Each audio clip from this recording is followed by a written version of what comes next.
Luca Guadagnino's newest film, Queer, is out, no pun intended, and it is currently duking it out for awards consideration ahead of the Oscars. What did I think of Queer and its chances on Hollywood's biggest night? Stick around and I'll tell you. Hello and welcome to the channel. I am Sean Morgan, just one movie junkie trying to see as many things as possible. And I love Luca Guadagnino, and I was thrilled that he had two films come out in one year in Challengers and this film, Queer, starring Daniel Craig. Challengers was and is unequivocally one of my favorite films of 2024, and it will probably land in my top 10, maybe top 5 of the entire year. I still have not quite decided, but I loved that movie. Guadagnino's other work is also usually very high up on my lists at end of year whenever they come out. Bones and All was one of my favorite movies of 2022. Luca Guadagnino's remake of Suspiria, a movie I already adored back when Dario Argento made his original, that also ended up on my best of list in 2018. Call Me by Your Name, of course, was also in my top movies in the year of 2017. I'm certainly not alone in that opinion. Sorry, kind of a uh, kind of a very frequently had take. That movie is very well liked for good reason. I mention all of this to say that Luca's newest film, Queer, had a high bar to meet in that I'm a diehard fan of this director already. I'm happy to say that while I didn't immediately connect with Queer as much as those other films I just mentioned, it is definitely an engaging drama that proves Guadagnino will not fall off anytime soon. He is one of our modern greats as far as I am concerned. Queer stars Daniel Craig as William Lee, a gay man living in 1950s Mexico City who lives a small life of solitude, and his emotional interior is turned upside down when he meets Eugene Allerton, played by Drew Starkey. The two men establish a connection that challenges each of their emotional maturities as they navigate the complicated nature of relationships, especially a gay one, during a bygone era of the 1950s. I should say up front that I am not familiar with the source material for this film, which is based on a book by William Burroughs. I had no expectations for what this movie would be or what direction it would go, and I honestly don't even think I watched the trailer. I just knew that based on the director and the actors involved that I would be seated when I got a chance to go to a theater that was showing this movie. This is Daniel Craig's movie, period. His performance as Lee here drips with so much insecurity and anxiety and want, and is such a fantastic portrayal of a very complicated man. I fully understand why he is in the awards conversation for Best Lead Actor this year, though I would personally put money on either maybe like Coleman Domingo in Sing Sing or Adrian Brody in The Brutalist. I've seen Sing Sing and I loved it.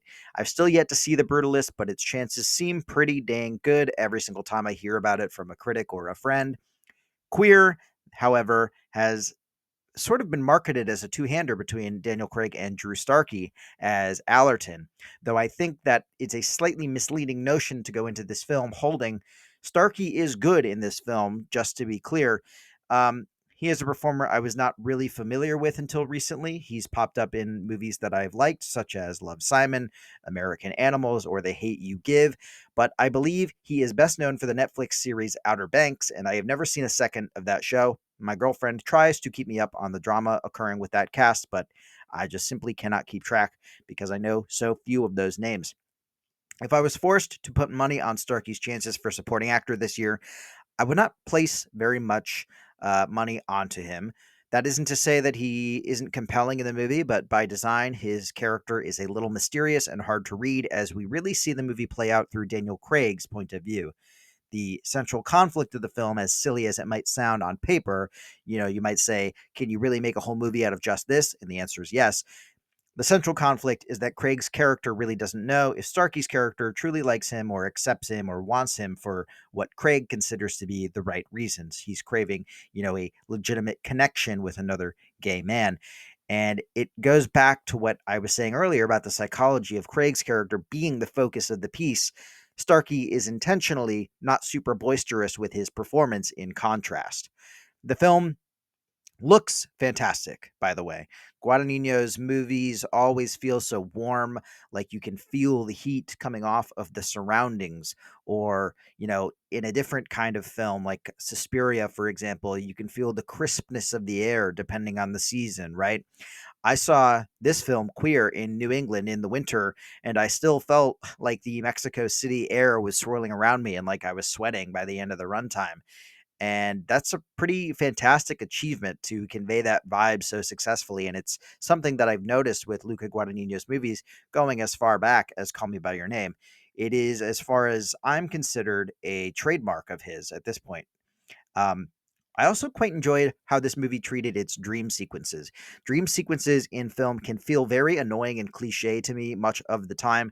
I hate when it's a very straightforward scene in a hypothetical movie that just plays out in the opposite way that you'd expect, and then the main character wakes up and reacts all wide eyed before the movie just goes on its merry way.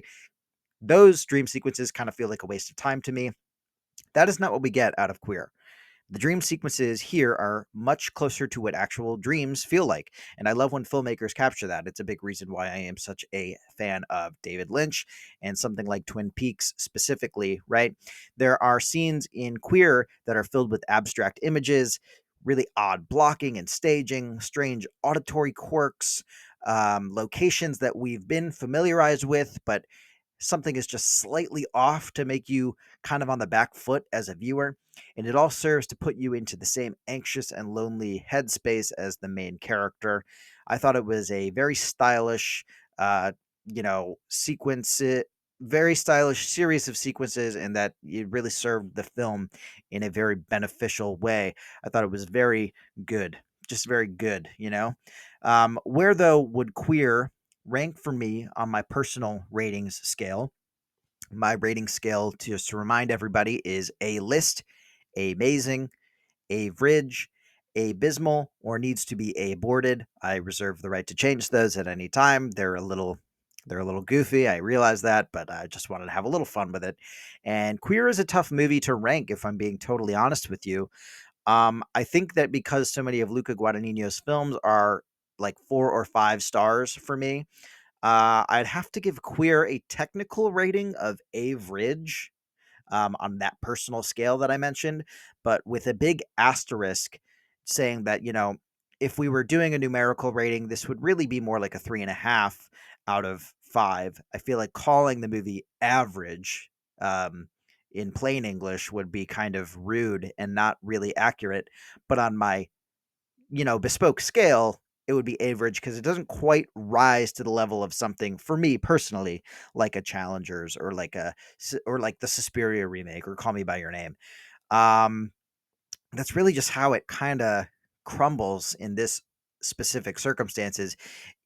Queer is one of the more unique dramas that I've seen in a long, long time, but as far as films in this specific director's body of work, it is probably the one I've seen that had the least emotional impact on me, which, again, to be very clear, is not to say that I thought the film was bad by any means. I just found myself feeling more emotionally invested and connected to the other films that I mentioned earlier on in this video. And sometimes, that happens. Everyone has a different favorite Scorsese movie, for example. Everyone has a different favorite Tarantino movie, for example. Um, that's the beautiful thing about being a film nerd, right? So, that being said, I do think it is worth seeing if you are into this director's movies already, or if you enjoy independent love stories and that sort of vibe in a movie, like an independent relationship drama. Not world-ending stakes, but still very compelling nonetheless. If the actors are right, and if the screenplay is right, and if the director knows their judo, and this is one of those. If you are squeamish about sex scenes, I will advise you maybe to stay away. I, I know it's been a point of conversation in recent years. Certain generations of moviegoers um, don't like sex scenes for some reason. I won't get into that whole debate. They are present here in this movie, and they are pretty graphic. I don't mean to stutter, but I have no issue with the sex scenes here. I just feel like it's a point that needs to be brought up because for whatever reason, sexual content in movies is something that is reignited in public discourse, as if art cannot feature intimacy in any real way. I don't know. If you're a younger viewer, if you're a Gen Z person who really dislikes that in your movie and it's going to negatively affect you in any way to see that in a piece of art, you should know that going in. I know a lot of the yeah younger generation, or maybe it's overblown, but a lot of the younger generation is painted as not really liking sex scenes in their movies, be they heterosexual sex scenes or homosexual or otherwise. Just something I wanted to note. Not trying to get sidetracked too much, but did you see Queer? Did you see Challengers? Are you a Luca Guadagnino head like me? Give me your thoughts on those questions and shout out your favorite Luca Guadagnino film and why you love it. Or if there's one that you can't wait to check out, if you're on like a cinema journey and this is kind of a new buzzy director that you are into because of the whole, I think Challengers kind of broke out even more than Call Me by Your Name in certain ways. Um, so if you're just now dipping your toes into this director's work, what do you like about him or what do you dislike about him? It's in a healthy way. Let's start that conversation should you so choose. Well, thank you very much for watching. I hope you have a fantastic evening. I hope you've been having a fantastic new year so far. Please feel free to like this video or subscribe to the channel to keep up with thoughts on other releases as they come out. Bye now. I appreciate your time. I saw this movie as part of an experiment where I am seeing as many movies as possible in one year with AMC A List, by the way. And let me see here. I saw this movie in standard format. Queer did not get an IMAX and Dolby release, if you can believe that. And I saved $12.99 on this particular viewing. And I would say, as far as bang for your buck goes, I'm happy with that deal.